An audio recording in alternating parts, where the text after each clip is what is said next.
I often hear religious folks talk about how nature and life prove God is real. Look at the immense beauty of a butterfly wing. It is awe-inspiring, no doubt. Look how a spider spins its web. This truly is beyond fascinating. The spider does not understand why or how he is doing this.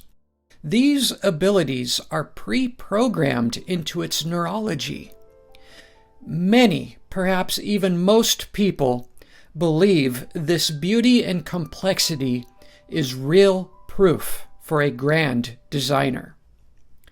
If this is what you believe, I completely understand and admit I too am often compelled to question and wonder about the origins of life. But if there is a creator, let's take a more sober look at what it created. Few things are as scary and sinister as a web, where you will be trapped and injected with a paralyzing fluid and then later eaten alive. What kind of a mind would create such a thing? Or how about a wasp? It has to sting 9 precise places along the principal nerve of a caterpillar in order to paralyze rather than kill, so that the wasp larva can feast on a living host. Can you imagine creating something like this? Did a good God create these nightmarish anatomies and behaviors? Perhaps you might say, well, yeah, this is creepy and sinister, but none of these creatures actually sense fear or feel pain. I don't know. Perhaps that is a subject for debate. But look at this adorable seal pup. These little guys have a high level of cognitive ability, much like a beloved family pet. They definitely feel love, fear, and pain. But God also created the killer whale. This large mammal hunts the seal and keeps it alive for a brutal and gruesome playtime. This adorable and sentient seal will endure absolute terror and pain as it is flung through the air like a rag doll, long before receiving its final death blow. We can easily recognize how evil this nature is, and have even enacted laws that would imprison any man or woman for inflicting this kind of cruelty on an animal.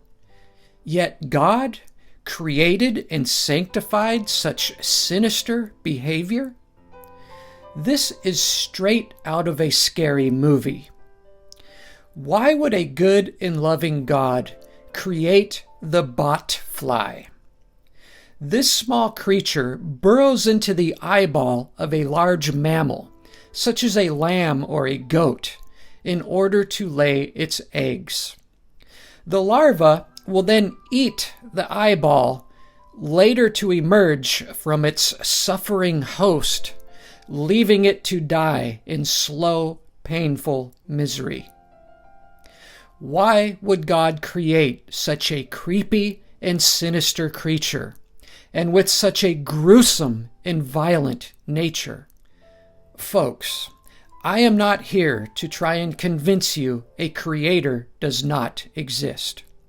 But in all fairness, nature cannot testify to it being a good, loving, or caring God.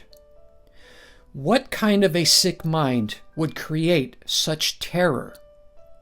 Why would God create bacteria that causes leprosy, or viruses that enter a host, causing horrifying diseases, and break down genetic information like malware in a computer code?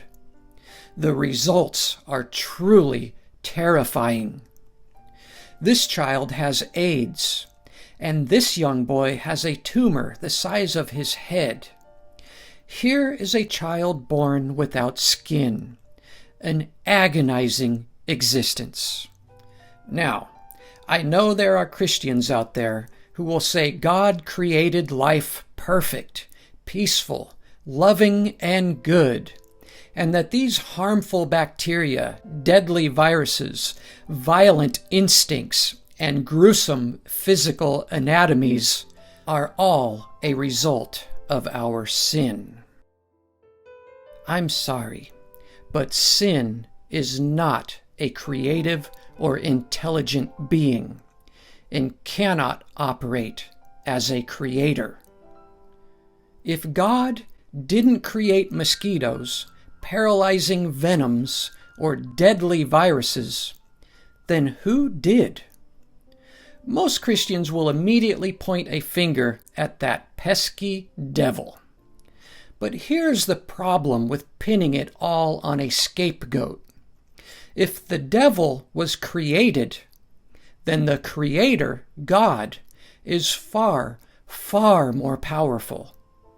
This means God has granted permission for the devil to physically transform, redesign, or create new life.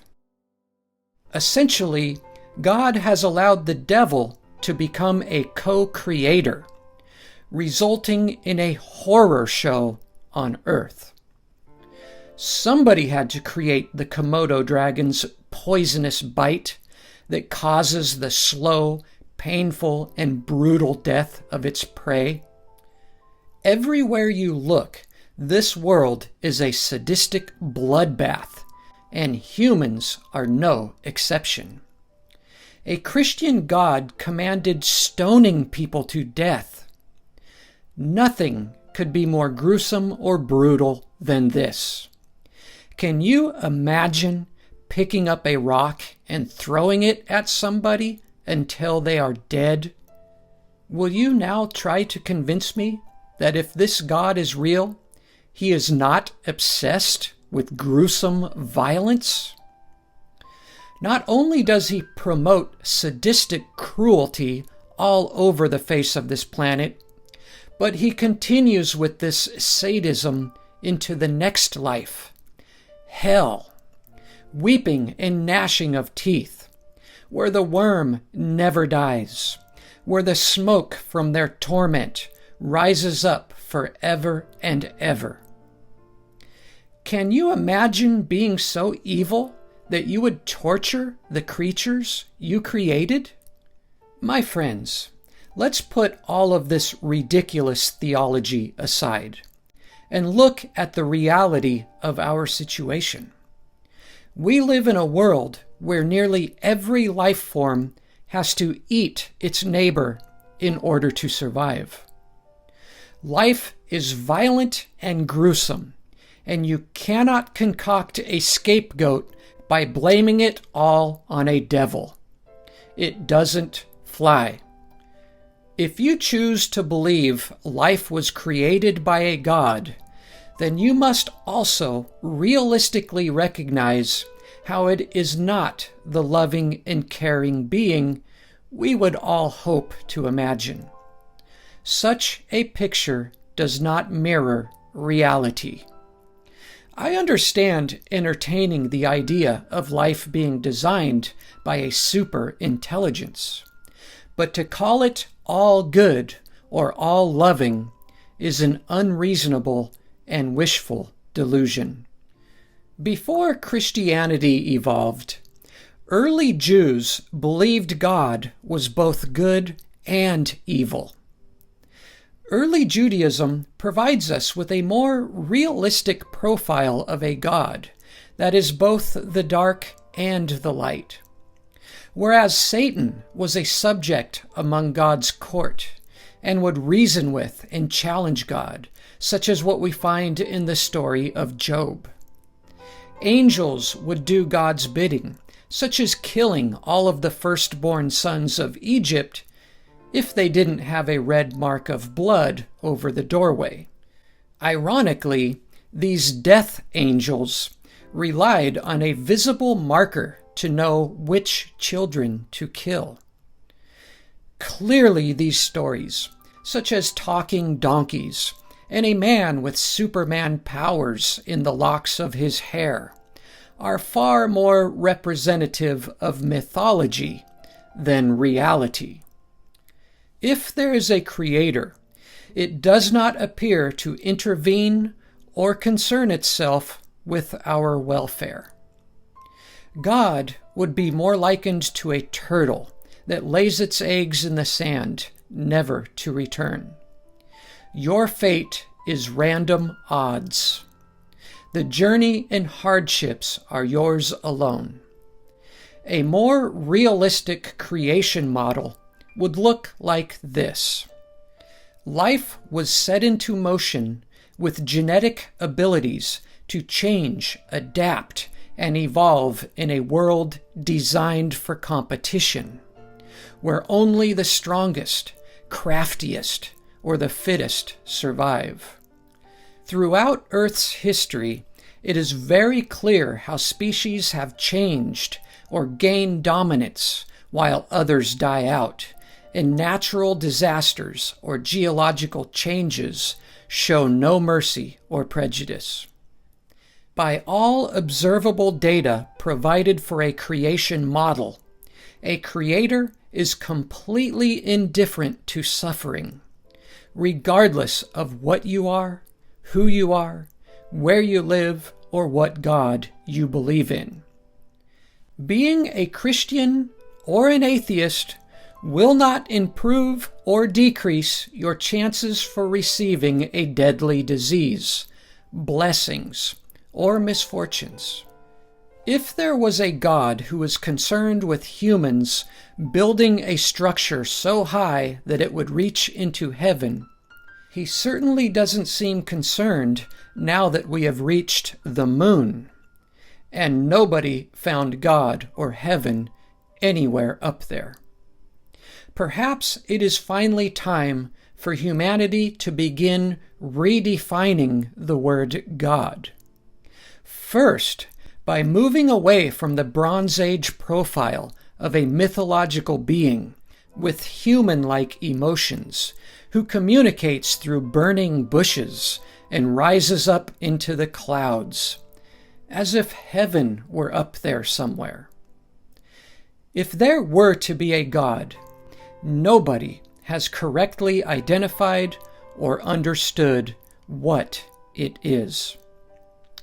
Most people simply insert God into whatever gap science has not been able to answer for them.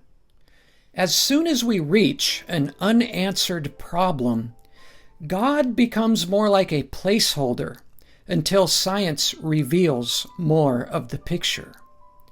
God then gets shifted further and further back into the gaps as our knowledge increases. I suggest we try being more content with not knowing all of the answers. The mystery is part of the fun, is it not? I am also urging every believer to hold more respect for those who question or do not believe such a being exists.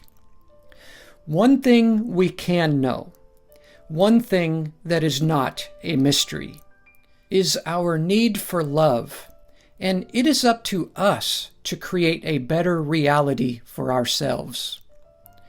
Let's love each other and not allow Christianity, Islam, or any other spiritual beliefs to divide us up. Stay strong and wise, my friends. I don't believe in masquerades. I don't believe that you're okay. I don't believe that God will save. Only you can solve your problems. I don't care what they sold you. They are not here to hold you.